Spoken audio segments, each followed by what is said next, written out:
Kharkhoda BDPO कार्यालय में धरने पर बैठे सरपंचों ने प्रदर्शन करते हुए राइट टू रिकॉल और ई टेंडरिंग का विरोध दर्ज कराया। इसके अलावा सरपंचों ने दोपहर बाद खरखोदा ब्लॉक के सरपंचों का प्रधान थाना कला के सरपंच आशीष दहिया, उप प्रधान प्रमोद कुमार, सैदपुर के सरपंच कैशियर झनुठी, सरपंच जोगीधर को सर्वसम्मति से चुना गया। तीनों पदाधिकारियों का फूल मालाओं से स्वागत किया गया। वहीं 50% महिलाओं के आरक्षण को देखते हुए जहां करीब 30 सरपंचों में मात्र 2 महिला सरपंचों ने ही अपनी भागीदारी दिखाई और सरकार को गांव के विकास के लिए ज्यादा से ज्यादा ग्रांट देने की बात कही।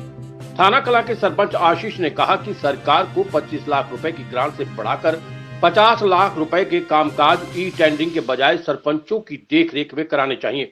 इसके बाद बिदलान गांव के सरपंच सुभाष ने कहा कि सरकार अब तक भ्रष्टाचार को नहीं रोक पाई तो उसके दोषी सरपंचों को क्यों माना जा रहा है। इसके बाद बरोड़ा के सरपंच पति बबलू प्रधान ने कांग्रेस राज का हवाला देते हुए बताया कि हुड्डा राज में सरपंचों को करोड़ों रुपए के विकास कार्य करवाने की छूट थी। सरकार बदली तो क्या कानून और संविधान भी साथ ही बदल गया। इस मौके पर विजय, विनोद कुमार, धर्मेंद्र, विजेंद्र चोटीवाला, जगबीर दहिया, राम सिंह, जगबीर, युद्धवीर राणा, जितेंद्र राणा, पीपली सरपंच सोनिया और अन्य गांव के सरपंच मौजूद रहे। जैसा कि पूरे हरियाणा में एक सरपंचों का जो जोर से सरकार के खिलाफ धरना प्रदर्शन जारी है, वो आप लोगों से भी छुपा हुआ नहीं है। वो हमारी सबसे पहली जो सरकार ने प्रतिनिधि चुनने के बाद जो छोटी सरकार है उसकी पावर घटा के 2 लाख रुपए तक कर दी है। तो हमारी डिमांड है कि उस 2 लाख तक की पावर को बढ़ा के मैं तो कहूँगा 50 लाख रुपए किया जाए। 20 लाख में भी कुछ नहीं होता, 50 लाख रुपए किया जाए। और दूसरा जो ये रिकॉल का इशू है, सरपंचों पे लागू करो, हमें कोई दिक्कत नहीं। सरकार एमएलए या एमपी पे भी लागू करें और भी प्रतिनिधि जो चुन के आते हैं। और साथ के साथ मैं तो ये कहता हूँ पदाधिकारी जो गवर्नमेंट ऑफिसर्स हैं उन पे भी कोई ऐसा मैकेनिज्म बनाया जाए, अगर वो भ्रष्टाचार में वो विलिप्त हो तो उनको भी पद से हटाने का कोई प्रोसेस बनाए। और जनता जो नीचे लेवल पे जो गांव देहात में जो जनता है उसका एमएलए या एमपी से जो है ना मुलाकात, इंटरेक्शन बहुत मुश्किल होता है। उनके लिए एमएलए एमपी गांव का सरपंच ही है, उनके लिए गांव का प्रधानमंत्री, सीएम सब सरपंच है। वो छोटा सा भी उनको कांटा चुभता है तो सबसे पहले वो सरपंच के पास पहुंचते हैं। और जब सरपंच के पास ही कोई पावर नहीं होगी तो वो क्या मदद कर पाएगा।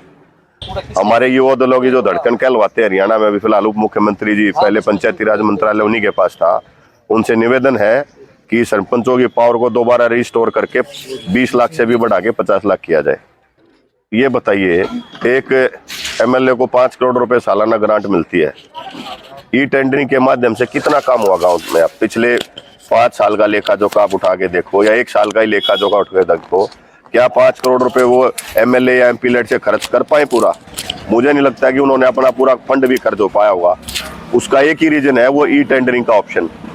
ई टेंडरिंग में जो सरकार ने जो रेट फिक्स किए हुए हैं कई सारी चीजों के, वो इतने कम है। जैसे मैं एक उदाहरण देता हूँ आपको, जो पक्की ईंट है, जो लाल ईंट है जिसको ओवल ईंट बोलते हैं, उसका रेट आज के बाजार भाव से 1000 से 1500 रुपए कम है। तो कैसे एक बिल्डिंग का निर्माण हो पाएगा? बस ये टेंडरिंग वाला मामला है जो ये बहुत गलत है। पहले 20 लाख तक का कबूल बढ़ाना चाहिए था और घटा दिया इन्होंने तो।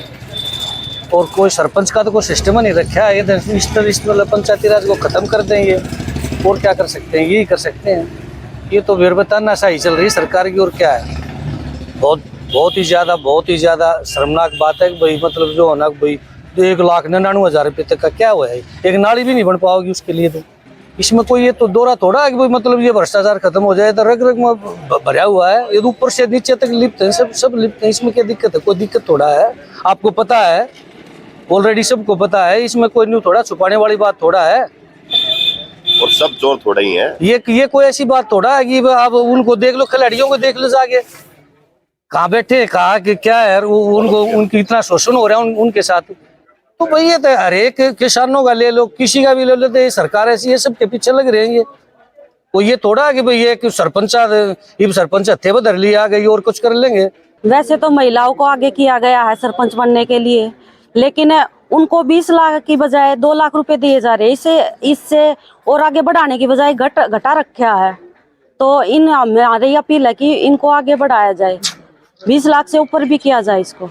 भाई आशीष ने अभी बताया था आपको, अभी प्रदेश का चुनाव 2 बजे के बाद ही होगा, ठीक है ना। वही बात ई टेंडरिंग का मामला है। पिछली सरकार में अनलिमिटेड पैसे मिलते थे, हुड्डा सरकार में अनलिमिटेड कोई सीमा नहीं थी पैसे की, इन्होंने 20 लाख पे कर दिया। अब घटा कर 2 लाख रुपए कर रहे हैं। 2 लाख में क्या होगा? मेन मुद्दा तो ये टेंडरिंग का है, राइट टू रिकॉल का है, और ये मुद्दा है। सरकार का कोई प्रबंध अच्छा नहीं जी। ये बताओ हमें सरकार को कि सरकार पंचायती राज एक्ट को खत्म करने में क्यों हुई है? सरकार सरपंचों की पावर घटाने में क्यों हुई है? पिछले आप सभी ने अगर पूरे हरियाणा ने, पूरे देश ने देखा हुआ है कि कोरोना का बहाना लेके पिछले 2 साल 4 साल कितने तो सर्विस में निकाल दिए, गांव में कोई विकास कार्य नहीं हुए। और ये बताओ अगर मान लो ये टेंडरिंग ही करानी है तो फिर 2 लाख को भी खत्म कर दिया जाए। क्या मतलब ये 2 लाख रुपए सरपंचों को खाने के लिए छोड़े जा रहे हैं क्या? अब ये 2 लाख खा लो, ज्यादा नहीं खाने आपने। गांव वाले उम्मीद सरपंच इससे कितनी जगह गांव वालों ने इतनी उम्मीद है, और ये सारे सरपंच नहीं बैठे, ये 40-50 गांव बैठे हैं यहाँ पे धरने पे। और सरकार को अगर ये जिद है ना कि सरपंचों को झुकाने की, तो हमने भी शपथ ले रखी है अगर सरकार ने हमारी बात नहीं मानी तो सरकार को गिराने की, और हम सरकार को गिराने का भी काम करेंगे अगर सरकार ने हमारी बात नहीं मानी तो। और सरकार आज कभी हमारी महिला खिलाड़ियों को झूठी बता रही है, कभी सरपंचों को चोर बता रही है, कभी हमारे किसानों को परेशान कर रही है, कभी बीपीएल परिवार के जो हमारे कार्ड बने हैं उनके फैमिली आईडी के नाम से काट चाट करके सभी को परेशान करने पर सरकार तुली हुई है। हमने सरकार को जनता की समस्या से सुलझाने के लिए, गाँव में विकास कार्य कराने के लिए चुना था, लेकिन इस सरकार ने तो पूरे हरियाणा को परेशान करके रख दिया। युवा बेरोजगार जो बैठे हुए हैं घर पे, उनके पेपर, उनकी जो भर्ती है बार बार कैंसिल करा देते हैं, कभी कहीं दूर सेंटर डाल देते हैं। इसके माध्यम से भी सरकार ने बहुत सारे पैसे का गबन हुआ है सरकार में। अब किस वर्ग के लिए सरकार काम करना चाह रही है? अगर मान लो हमारे गांव में जैसे सफाई को भी हम लेके चले, सभी गांव के जितने भी सरपंच सभी की एक ही शिकायत है, किसी गांव में 2 सफाई कर्मचारी, किसी में 4 सफाई कर्मचारी है। अगर सरकार सच में अपने हरियाणा का और गांव का विकास चाहती है तो गांव में सफाई कर्मचारियों की नियुक्ति क्यों नहीं बढ़ाती? जब सारे ब्लॉक के सरपंच बार बार लिख के देख चुके हैं कि हमारे गांव में सरकार सफाई कर्मचारियों की भी नियुक्ति बढ़ाई जाए, इनकी पोस्टिंग बढ़ाई जाए, सरकार इनको भी खत्म करने पे तुली हुई है। देखो जी, जो सरपंच बनाए गए हैं ये गांव की रीढ़ की हड्डी है, रीढ़ की हड्डी। जैसे कि ये एक दरख्त है, इसके नीचे जड़ होती है, जड़ के बगैर पौधा फूल नहीं सकता। पैसे बगैर सरपंच और निकल सकता कार्य, पैसा ये काम करता है। जब सरपंच की जेब खाली होगी तब काम कहाँ से होगा गाँव में? हम तो एमपी साहब से कह रहे हैं, एमपी साहब हमारी ग्रांट बंटवा दो, पावर खुलवा दो, मालिक का वही बन जाओ, हमने उनसे कोई बैर थोड़ी है। जो कार्यकारी चेयरमैन भाई जो हमारे फिलहाल एमपी हैं सोनीपत जिले के, उनका भी तो दायित्व है। 2024 का इलेक्शन आ रहा है और सरकार को भी इलेक्शन फेस करना है। हम अपना 2 साल इंतजार करके इलेक्शन लड़के गांव में से जीत के आए हैं, अब सरकार को भी अपनी अग्नि परीक्षा में जाना है। तो मुझे ये नहीं समझ में आ रहा है, पता नहीं जी कौन उनका सलाहकार है, मंत्री जी का या मुख्यमंत्री जी का, जो ऐसे ऊंच पतंग जो ना सलाह दे रहा है कि 2 लाख रुपए पावर कर दो, और 2 लाख से नीचे जो ना टैक्स भी, जीएसटी भी लगता है कोई प्रोडक्ट खरीदो, एक्चुअल में तो 1.5 लाख मानो आप, 1.5 लाख रह जाएंगे ना सारा। तो सरकार से हम यही जोड़ रहे हैं कि भाई हम हमारा अभी तक बहुत बढ़िया सरकार ये इतने साल चली है, मान लो तो ऐसा क्या हो गया 8वें साल में आके कि जो ना ये गारंटी घटा दी, या तो जो पिछले 5 साल पहले धनखड़ साहब जब पंचायत मंत्री थे तो उनको अपने सरपंचों पर विश्वास नहीं था, तो उसी टाइम क्यों नहीं करा सर? जो अगला इलेक्शन हुआ सरकार बनते ही करती। अब ऐसा क्या आ गया? या तो सरकार को ये लग रहा है कि सरकार जाने वाली है, ताकि ये पहले ही पावर ऐसी कर जाओ कि अगली सरकार आए वो भी कुछ ना कर पाए, ऐसे कानून बना जाओ। तो सरकार से निवेदन है, सभी सरपंच जो ब्लॉक में जितने भी हमारे साथी सरपंच एसोसिएशन के जो पदाधिकारी बैठे हैं पूरे हरियाणा के अंदर, वो भी अपने अपने ब्लॉक्स में धरने पे बैठे हैं, हम भी यहाँ बैठे हुए, और जब तक बैठे रहेंगे जब तक ये कानून वापस नहीं होता और सरपंचों की पावर वापसी से बढ़ा के, मैं तो कहता हूँ 50 लाख नहीं करते। निशांत पाराशर की रिपोर्ट। धरने पर बैठे किसानों को समर्थन देने पहुंचे स्थानीय विधायक जयवीर सिंह। शुक्रवार को पीपली टोल प्लाजा पर जमीन का मुआवजा बढ़ाने को लेकर धरने पर बैठे किसानों को समर्थन देने के लिए स्थानीय विधायक जयवीर सिंह पहुंचे। विधायक जयवीर सिंह ने किसानों को संबोधित करते हुए कहा कि किसान जमीन मुआवजे की कीमत बढ़ाने को लेकर धरना दे रहे हैं। केंद्र और प्रदेश सरकार द्वारा किसानों को उचित मुआवजा नहीं दिया जा रहा, जबकि केजीपी केएमपी मार्ग का ही हिस्सा है। सरकार ने केजीपी को राष्ट्रीय राजमार्ग घोषित किया हुआ है, जबकि केएमपी मार्ग को कोई भी दर्जा नहीं देकर सरकार किसानों को गुमराह कर रही है, ताकि किसान को उचित मुआवजा न मिल सके। कुंडली से मानेसर तक लगभग 4 टोलों द्वारा राष्ट्रीय राजमार्ग का टोल लोगों से वसूला जा रहा है। इसीलिए सरकार को चाहिए कि केएमपी मार्ग का दर्जा स्पष्ट करके किसानों को राष्ट्रीय राजमार्ग के हिसाब से मुआवजा दिया जाए। उन्होंने कहा कि आईएमटी की स्थापना क्षेत्र के युवाओं को रोजगार दिलाने के उद्देश्य से की गई है।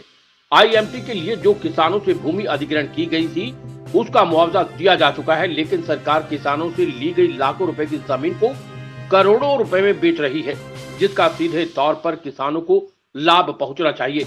किसानों के सामने जो ये समस्याएं आ रही है वो इसे विधानसभा में उठाकर हल कराने का प्रयास करेंगे। धरने की अध्यक्षता कर रहे देशपाल दहिया ने कहा कि धरना स्थल पर पहुंचकर स्थानीय विधायक जयवीर सिंह ने जो किसानों को समर्थन दिया है उससे किसानों को काफी बल मिला है। उन्होंने किसानों को आश्वासन दिया कि जो भी किसानों की जमीन से जुड़े मुद्दे हैं वो विधानसभा में उठाकर उनकी समस्या का समाधान कराने का भरसक प्रयास करेंगे। इसलिए क्षेत्र के किसान स्थानीय विधायक का आभार प्रकट करते हैं। इस मौके पर भारतीय किसान यूनियन के जिला प्रधान धर्मवीर दहिया, राम नारायण तुर्कपुर, देवेंद्र प्रधान, रामकरण पाई, प्रवीण पहलादपुर, कैप्टन विजेंद्र मटिंडू, बुधराम चिनोली, प्रेम थाना खुर्द, राज सिंह, राजेंद्र हलालपुर, नरेंद्र थाना कलां और अन्य कई गांव के किसान मौजूद रहे। इतना कहना चाहूँगा कि आज सरकार की, चाहे केंद्र सरकार है चाहे स्टेट सरकार, राज्य सरकार है, यहाँ खासकर किसानों पे हर तरह की मार पड़ रही है। आज ये धरने पे जिस पे हम आए, ये ज़मीन के मुआवजे के ऊपर किसान बैठे हैं।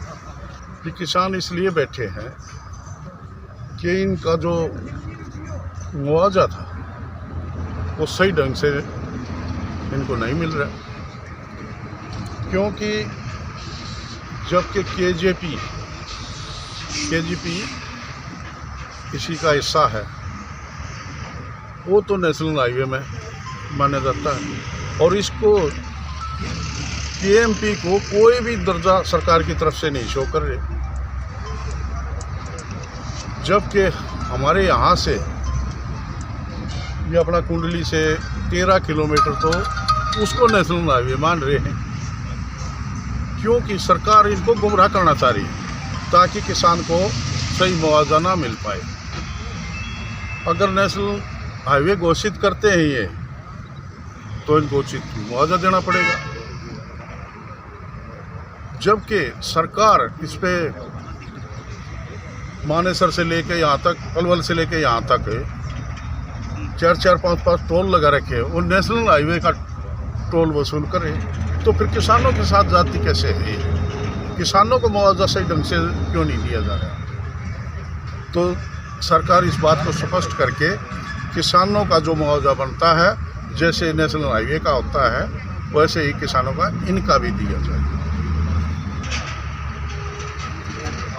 सरकार जिस तरह रिक्वायर था हमने भी की थी आईएमटी, तो ये आईएमटी इसलिए रिक्वायर की गई थी ताकि हमारे एरिया के लोगों को रोजगार का साधन हो और किसान को उचित मुआवजा मिले। इसके साथ ही सरकार किसान, जैसे भाई ज़मीन तो एक्वायर कर ली, पैसा भी दे दिया गया, तो ये सरकार के प्रॉफिट के लिए नहीं थी। इसमें भी सरकार अब कंपनियों को करोड़ों, जो लाखों रुपए की ज़मीन लेके और करोड़ों रुपए में बेची जा रही है, तो ये सीधा किसान को फ़ायदा होना चाहिए, उसका प्रॉफिट का हिस्सा किसान को मिलना चाहिए। पहले तो हमारे इलाके की नुमाइंदगी करते हैं हमारे विधायक हैं, उनका मान सम्मान है। धरने पे पहुंच के जो उन किसान साथियों का उन्होंने समर्थन देने का अपना वादा किया है, इसके लिए वो हमारे आभारी हैं। हम उनके हाथ जोड़ के उनका आभार व्यक्त करते हैं। दूसरा, उन्होंने जैसे अब विधानसभा स्तर सुन होना है, उन्होंने कहा जितने भी ये किसानों के आपके ज़मीन के मुद्दे हैं, मैं सभी मुद्दों को अब आने वाले सत्र में उठाऊंगा और पुरजोर तरीके से आपकी मांगों को वहाँ पे रखा जाएगा। निशांत पाराशर की रिपोर्ट।